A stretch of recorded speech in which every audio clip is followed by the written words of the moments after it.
And I'm afraid you won't be able to see this from where you are. But what I'm holding up is the transparency of a 1920s cartoon. It shows an Uncle Sam who has acquired a tutorial relationship with natives. All right, I'll tell you who these natives are. Here's Puerto Rico, a black dwarf. On top of Uncle Sam's head is another black dwarf, Hawaii. On his left arm is Cuba. Here's the Philippines. Here's the Ladrone.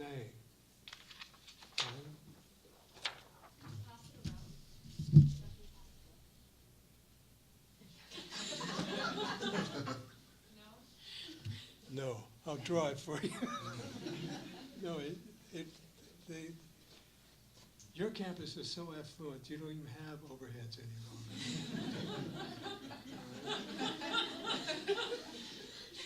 No, that's true, right?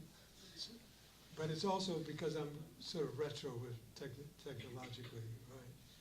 So I'm still using overheads, but partly I'm still using overheads. One, because I never like PowerPoint. PowerPoint is too much, it's like Crayolas. Why do you do that?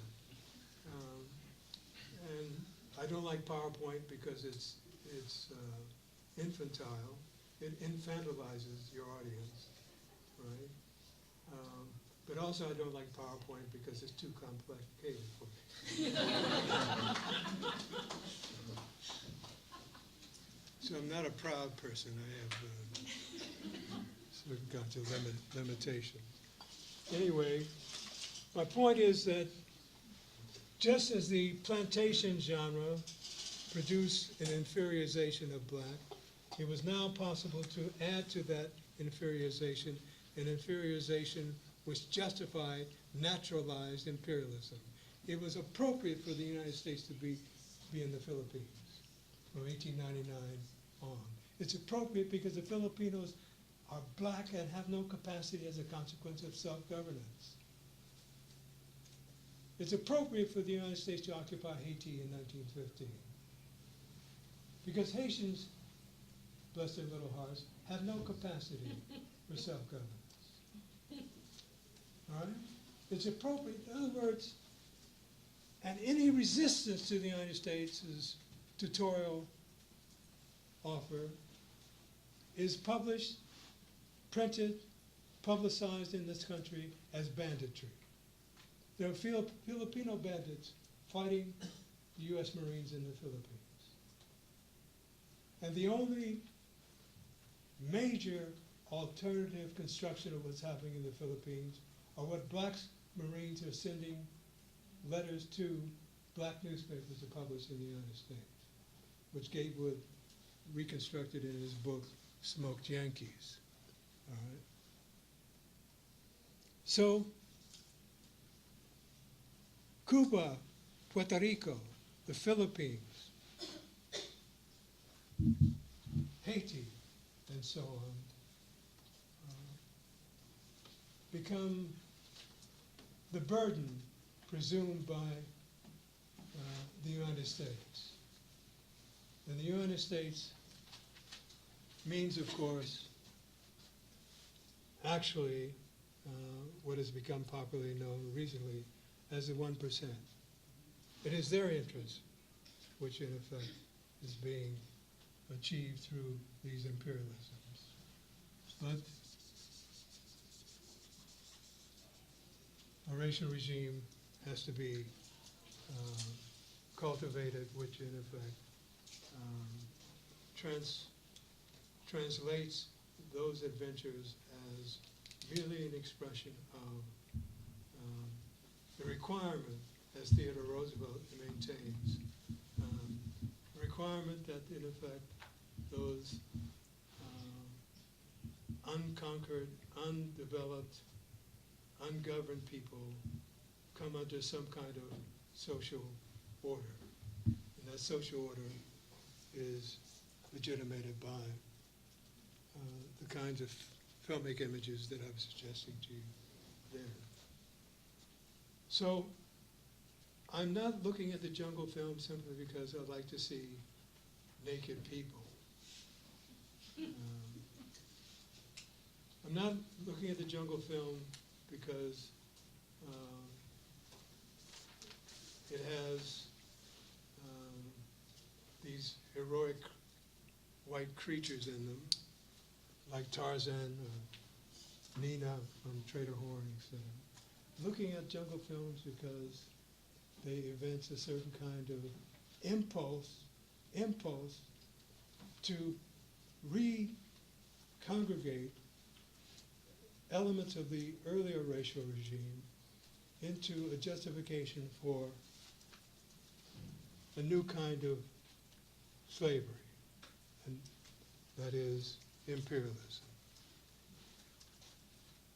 Now, there are several genres of American film in which you can see this kind of power being signified. The Western takes place in what historical period? When we look at the Western genre, what historical period are we looking at? The 1870s and 1880s. The vast majority of Western movies are set in those 2 decades. And what is the narrative historically of those 2 decades? The pacification of Native Americans. Right? Taking Indians and putting them on reservations, putting them in open-air concentration camps. Why? Because what would they do with themselves if they weren't otherwise corralled and policed? They'd run around chasing white people, right? And that's a similar phenomenon with respect to the jungle film. One of the things that I really appreciate about Trader Horn, and Trader Horn became the master film for the jungle films of the 1930s. I've seen outtakes from Trader Horn in American films almost 20 years later. They're using the same footage later on.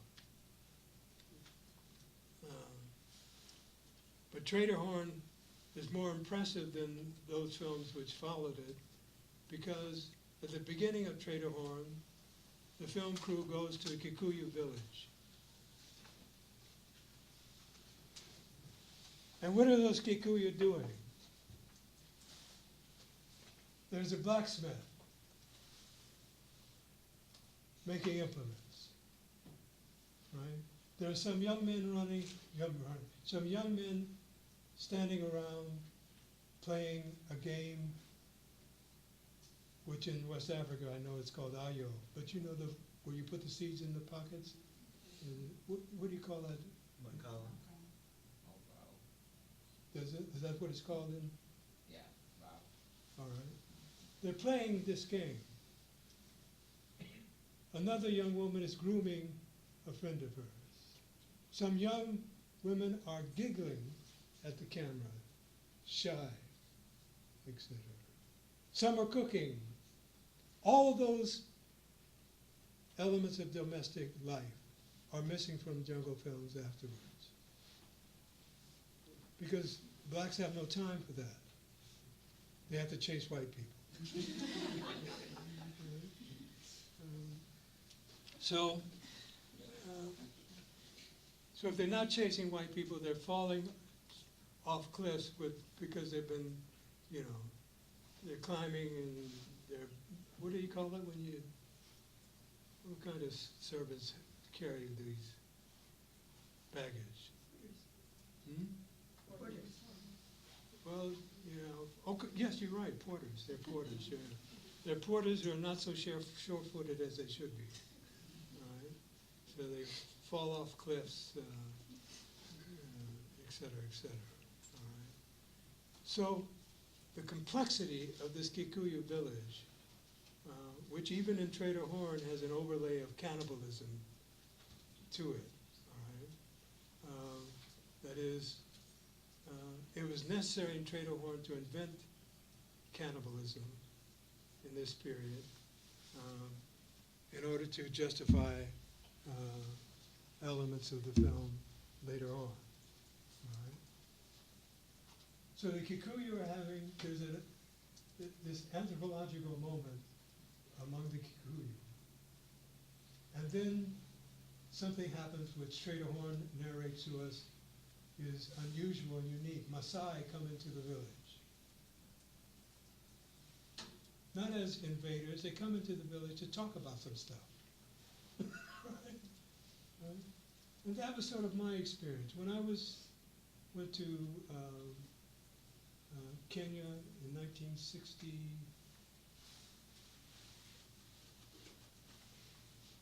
well, none of you were alive then, so I was going to ask somebody for some help there.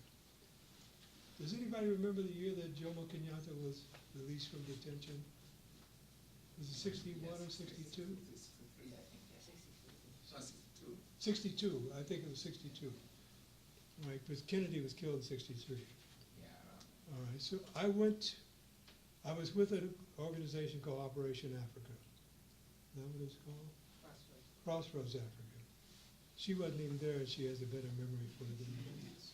Crossroads Africa. So we came, our first landing in Africa is in Nairobi. And we went to Nyeri, Kenyatta's farm. All right. But you mean I also love Nyeri? It was Nyeri. Yeah. So I met Jomo Kenyatta at Nyeri. And we went further into the country, and I came across in this Maasai village a Kikuyu man. He was dressed as a Maasai, he was blind, and he told us the story of why he was living in this Maasai village. And he was in this Maasai village because he was a fugitive from the suppression, which we knew in the West as the suppression of the Mau Mau. All right? So the British settlers in the colonial house invented the Mau Mau. Right? They took the Land and Freedom Army and said that they couldn't possibly exist. The reason why Kikuyu and others were attacking Europeans in Kenya was because they were savages. They had bloodlust, etc. Right? So the same thing was happening in 31 that would later happen in the mid and early 50s in Kenya. They invented cannibalism. They invented cannibalism to further savage the black people. The film opens with a map of Africa in which nobody lives. There are no towns, no cities, no villages. Right? That was Africa. It's not merely terra incognita, it is terra uninhabited, untenanted by anything. It is a terra which has no history, a land in which no languages were spoken, no culture was developed, no civilization achieved, no mission, no vision, no ambitions, no desires. It's just there. It's like Trevor Roper said, and I quoted this in Black Marxism. Trevor Roper, the historian who became knighted, Trevor Roper said that there is no history in Africa. There's only the history of Europeans in Africa.